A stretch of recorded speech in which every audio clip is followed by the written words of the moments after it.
सातो बाटोमा छ है यो चिची भन्ने ठाउँ एकदमै होमली इन्भाइरोमेन्ट छ यहाँ मलाई चाहिँ एकदमै रमाइलो लाग्छ यहाँ है अनि यहाँको खानाहरू पनि एकदम मिठो लाग्छ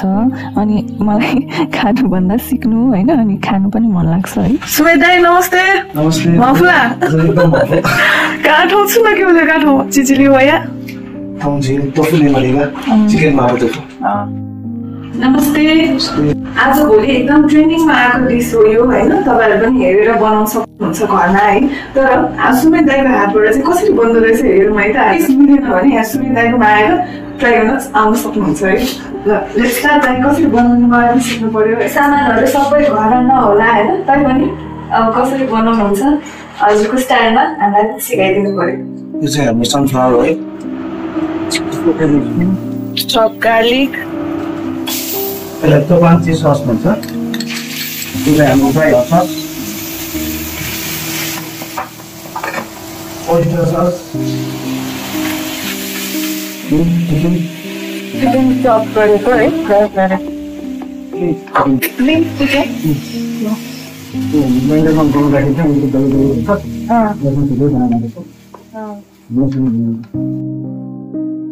हाम्रो व्हाइट पेपर अलि स्पाइसी नै हुन्छ जस्तो छ है यो माफुको भनेको पिरो टोफु नै हो ए पिरो हुने गरी नै खानु स्पाइसी टोफु भन्नु नि त्यो खानु मन पर्नेहरूलाई चाहिँ एकदमै मन पर्छ है यो चिल्ली हाल्ने प्लेन वाटर पानी हालेर चाहिँ कति मिनट पकाउने दाइ यो चाहिँ मजाले बोइलमा आएसम्म चिकन नपाकेसम्म ब्ल्याक बिन सस ब्ल्याक सोया सस अनि हल्का टेस्टिङ पाउडर यो बोइल भएपछि चाहिँ टोफु हाल्ने हैन टोफु चाहिँ नफुट्ने गरी चलाउनु पर्यो स्मेल सो गुड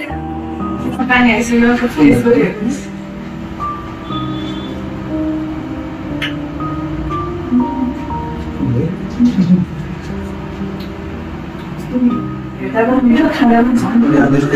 यो सबै इन्ग्रिडियन्ट्सहरू राखेर फुल बोइल र पाकिसकेपछि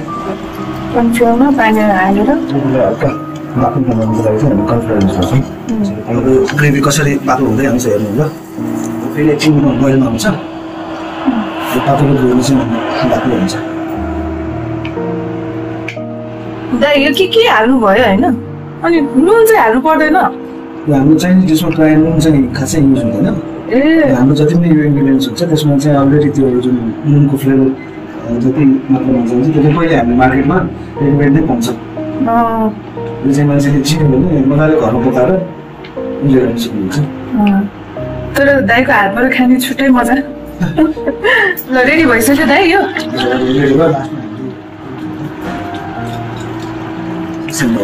सेसम ओइल चाहिँ लास्टमा हाल्ने कस्तो मजाको ग्रेभी है यो व्हाइट सेसमी सिड चाहिँ हामीले गार्निसको लागि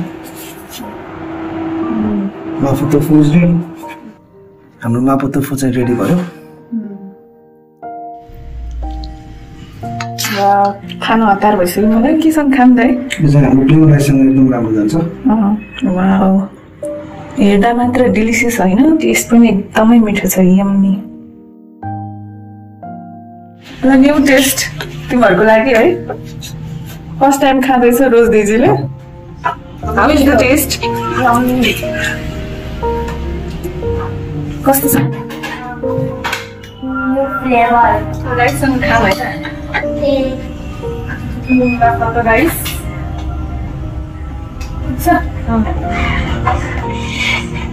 ल सुमे दाइले बनाउनु भएको